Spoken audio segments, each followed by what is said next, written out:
Who's that? Hey, no one's buying hats back here. Get out front. Go. WD, Ann, I want to introduce my newest hire, Mr. Philip Carlisle.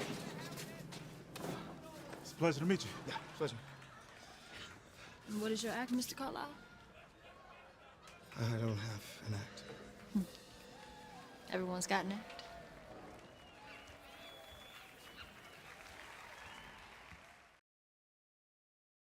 Welcome to Kermode Uncut. You may know The Greatest Showman has just become an unusual box office phenomenon. A couple of weeks ago, in its 6th week of release, it went to #1 in the UK box office. Now, this is very unusual. Films generally go to #1 in their 1st week of release or their 2nd week of release. Films don't go to #1 in their 6th week of release. Charles Gand, who's the kind of box office specialist that I always look to explain this kind of thing, said, well, it is remarkable. He pointed out there was a similarity with Arthur Christmas a few years ago, which went to #1 in its 4th week and then back to #1 over the Christmas weekend. Well, that's a slightly different situation. But he pointed out that so far, after 55 days of playing in the UK, The Greatest Showman had taken 30.4 million, which put it ahead of La La Land, which was hitherto the biggest musical based on newly composed songs. Now, this means that The Greatest Showman, which is a film which did not get great reviews, not least from me, has become a box office smash. And loads of people got in touch with me after I reviewed it saying, you know, you've misjudged the film. You have to go see it again. You really have to give it a chance because you just didn't get it. When I first saw it, I thought it was all over the place. I said it didn't have a single memorable tune in it. I said it was full of ropey CG. I said as far as the P.T. Barnum story was concerned, it was a really poor and fanciful retelling of this story. And bear in mind, I'm a huge Zac Efron fan. He plays a very big role in the film. I just thought the whole thing smacked of artifice. But because of its box office success and because so many people had got in touch with me, over the half term, I decided I would go and see it again. So I went to my favourite cinema, the Plaza Cinema in Truro, and I went on an afternoon screening. And it was completely sold out. I think I had the last ticket in the house. It was completely packed. And what was interesting was it was completely packed by people, most of whom had clearly seen the film before. I think average, it was kind of young teenagers, a lot of people with their parents weren't going along. And the film started, and everyone started kind of quietly joining in. They all knew the beats, they all knew the songs. Before I saw the film again, I've been watching the Graham Norton show on the television.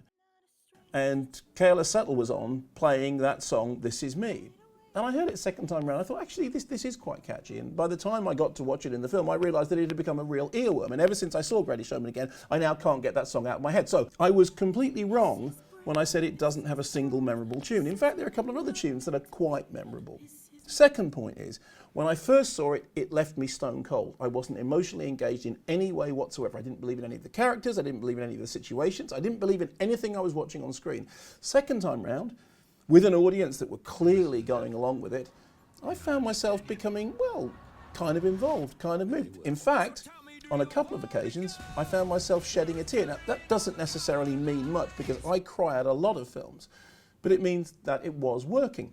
Thirdly, the experience of being in a room with an audience whose feeling towards the film was so warm, was so uplifting, was so encouraging, actually made it look like a different film. Suddenly it became a celebration of difference. Suddenly it became a film about people standing up and saying, this is me. Suddenly it became a film which seemed to have a message that I could somehow get on board with.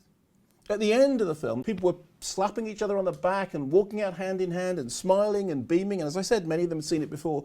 And it was clear that they absolutely loved the movie. And in fact, there's a sing-along version which is about to come to UK cinemas, which is going to push its box office takings even further up. When I saw Bad Moms, I saw it in a paying screening, and it was full of people who loved the film, and I really enjoyed it. Would it have been the same if I'd seen it in a press screening? I don't know. I know for a fact that Greatest Showman in a press screening looked rubbish. And then I saw it in a packed cinema, and it looked okay. I don't fully embrace it. I don't think it's a great masterpiece. But I was wrong the first time round. Hurts to say it. Look out, 'cause here I come.